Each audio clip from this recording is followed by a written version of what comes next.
What's up, guys? We are back. Where do we begin this crazy vlog? We've got the coronavirus going nuts around the world. All of schools are closed. And the trash man is coming right now. We'll pause for that.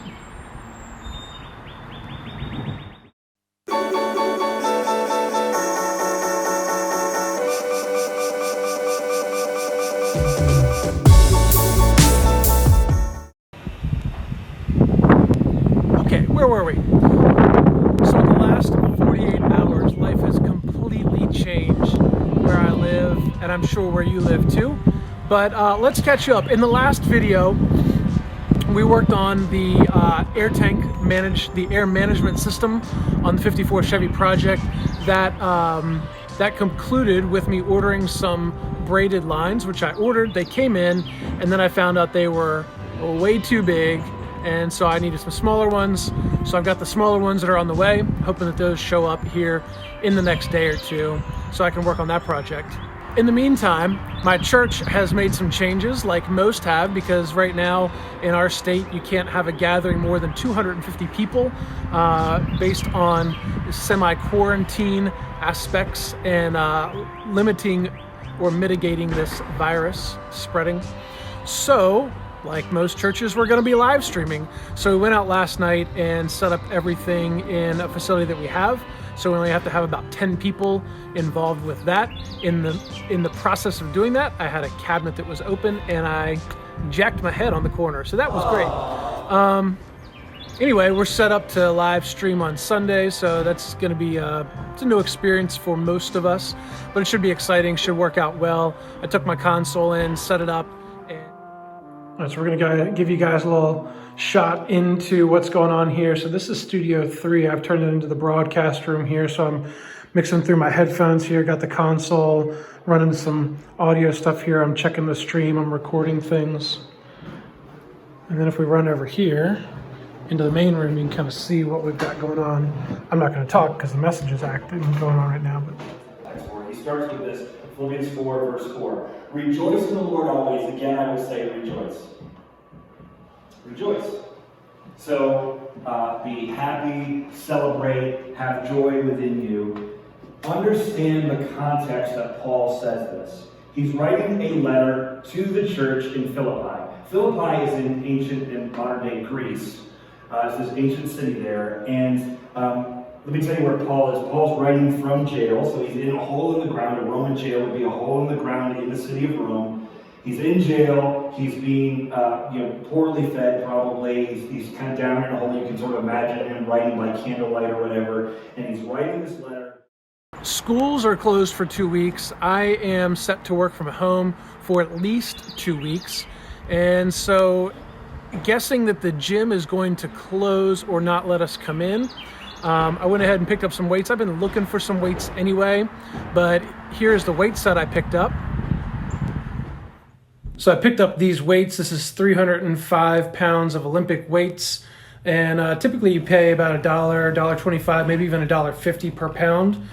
But I found these on Craigslist from a guy for $200 total. So it was only about 65 cents a pound. It was a great deal. Got a set of 45s, 35s, 2 sets of 25s, a couple 10s, a couple 5s, and some 2.5s. And what I really like about them is that they are not only round, also they've got the kind of grip areas on them, which makes it really nice for doing some other things.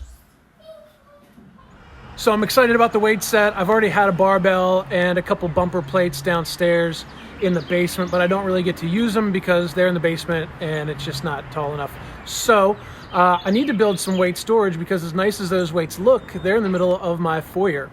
So I'm going to build a small wooden stand that can live outside with those weights. I'm not too worried about them getting rusty or anything like that, beaten up. That's what they're for, right? All right, guys, this is a quick project. Got it done. Had some extra lumber laying around, all salt treated. Had a bunch of 3-inch screws that are decking screws and some extra pipe. So I went ahead and put this thing together. It's gonna live out in the yard. I'm getting a squat rack soon to put out here too. So this is not its permanent location, but this is just where it's sitting for the time being. And I got to move on to the next thing now. So we got that going on, and then also gonna start mapping out a shed, because we built this shed about 14 years ago. Soon after we bought the house, we had some trees, pine trees that were back here in the corner. We took those down, kind of cleared out a spot, built this shed. This was just a kit shed that we got from Lowe's, and then I ended up adding this overhang as the kids got older and we had bikes that need a little bit of wood storage. And then we added some solar on top, which is nice. But inside, you can see a bunch of water damage at the bottom. It has not been sealed or really attended to at all. This bottom ridge down here is somewhat eaten up, but both doors really have been kind of neglected. The whole thing has been neglected. The whole floor is actually like you're riding a wave in the ocean, because when I was redoing my garage floor before I pulled the 54 project in and even got started on that, I had about 60 bags of 60-pound concrete, which is about 3,600 pounds if you do the math, in that floor, and half of it sat there in the middle, and that floor is just a 2x4 floor joist frame, and so it's just buckled and warped. The plywood is just half-inch plywood. Anyway, it's falling apart. It needs to come down, and it's too small. As you can see, it is really packed full of stuff. So between all the normal things like yard tools, motor oils, air compressors, welding stuff, bikes, a couple more bikes, more woodworking tools back in the back, yard tools, just all kinds of stuff, it doesn't fit. We need more space. So we've been working on a plan. So I decided to build a scale model in here so that my wife and I could kind of work through things, figure out what are the big pieces that need to go into the shed, how much space is allocated, where things might go, and do a plan before we just start building. So we've got bike storage over here. They'll hang vertically.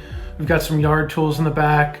Got my 12-inch miter box and its rack over there. We've got the workbench that has table saw and stuff underneath it, my big compressor in the corner. Then we've got some shelf that holds the motor oil and things. But again, this double door here, a single door here. The lawnmower would live in this area because that'll be quick access. The only thing I need to figure out is wood storage, and what I might do is actually just drop a couple supports here down in the middle so that I can open this secondary door, come in, drop wood over there, and this will actually end up being almost like two individual sheds in one then.